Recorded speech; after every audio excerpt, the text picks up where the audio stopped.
नमस्कार, मी पंजाब डक. आज आहे 23 ऑक्टोबर 2025 आणि आजपासून राज्यातल्या शेतकऱ्याला अंदाज देणार आहे.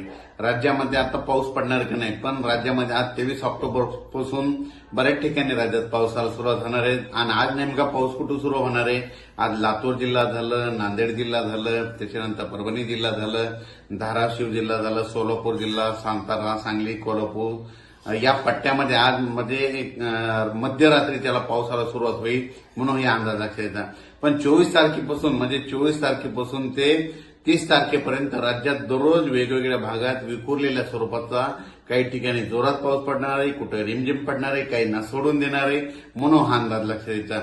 मग राज्यात झालं तर उद्या 24 तारखेपासून उद्या दुपारनंतर देखील राज्यात बऱ्याच ठिकाणी पावसाला सुरुवात होणार आहे, पण तो पाऊस विजेच्या कडकडासह असणार आहे म्हणून हा अंदाज राज्यातल्या शेतकऱ्यांनी अंदाज लक्षात येतात. म्हणजे 24 ऑक्टोबर पासून ते 28-30 तारखेपर्यंत राज्यात काय होणार आहे? सुरुवातीला सांगू इच्छितो की नांदेड जिल्हा झालं, यवतमाळ जिल्हा झालं, हिंगोली जिल्हा झालं, परभणी जिल्हा झालं, लातूर जिल्हा झालं, बीड जिल्हा झालं, धाराशिव, सोलापूर, त्याच्यानंतर सातारा, सांगली, कोल्हापूर, तसेच पुणे, त्याच्यानंतर कोकणपट्टी पूर्ण, त्याच्यानंतर अहिल्यानगर, संभाजीनगर, जालना जिल्हा, त्याच्यानंतर इकडं वाशिम, हिंगोली ह्या पट्ट्यामध्ये काय होणार आहे? 24ला उद्याच्याला बऱ्याच ठिकाणी हा पाऊस पडणार आहे. त्याच्यानंतर 25ला पाऊस तर ते पुढे सरकणार आहे.